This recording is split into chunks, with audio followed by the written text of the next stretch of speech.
Good morning. Today is July 6th, and I hope you're having a wonderful and blessed Saturday. It is the Sabbath today. Saturday, Sabbath. Saturday, right? That sounds better. Anyway, so we are reading the New Living Translation, and we are doing Psalm 64 today. It is a short one. So we will get right into it. It says, "O God, listen to my complaint. Protect my life from my enemies' threats. Hide me from the plots of this evil mob, from the gang, from this gang of wrongdoers. They sharpen their tongues like swords, and they aim their bitter words like arrows." I'm gonna pause right there. Um,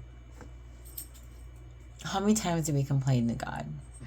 Right? We're all guilty of it. We're all guilty of complaining to God because we complain and we're like, "Oh, this isn't that," right? And have you ever been just grateful? Grateful that, God is there. Grateful that you have God in your life. Because the people that don't have God in their life, it's going to be bad for them, you know? And I was there before.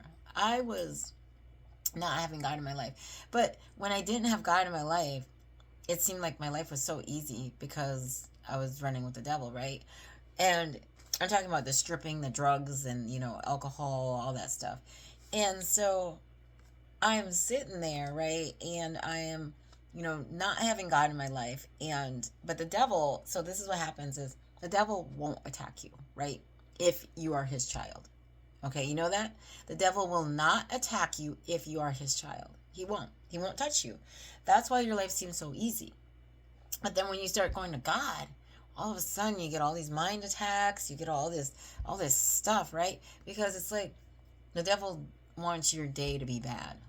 The devil really wants your day to be bad. He wants you to put you through the ringer. And remember, God allows everything. Yeah, God allows it. Because what when you were going through refining, it gets you closer to God.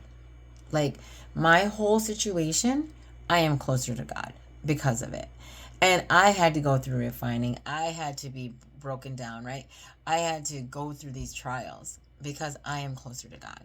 And um, so when we complain to God, we should thank Him. Even if we are going through this mega battle, we should thank Him, right? But it doesn't feel like that when you're in it, does it? Nope, it sure doesn't. Okay, number 4. They shoot from ambush. They shoot from ambush at the innocent, attacking steadily and fiercely. They encourage each other to do evil and plan how to set traps in secret. Who will ever notice, they ask. As they plot their crimes, they say, "We have devised the perfect plan. Yes, the human heart and mind are cunning." I got it highlighted. You ready for this? I got some information. Okay. So, they're talking about demons. Okay. They plot their crimes. They say, "We have devised the perfect plan." Okay. So, let's imagine the demons, right? They're like, "Oh, what can we do? What can we do?" Right? The human heart and mind are cunning. So, they want to get in your heart and they want to get in your mind. Okay. Because the reason why I highlighted this, I remember now, is because God was showing me, like ways demons can get in, right? Or where they attack, and they want to attack your heart, they want to attack your mind, because that's like, if they get in your heart, that's like the worst, right? And if they get in your mind, it just makes you think that you're going bananas, right? And that's what, because I don't see the C word anymore.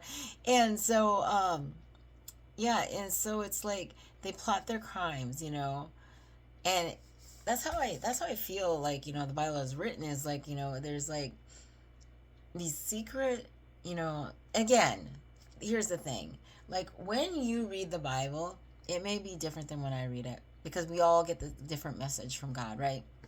We can read the same thing, but there's always a different message, right? There's always a different message. Number 7.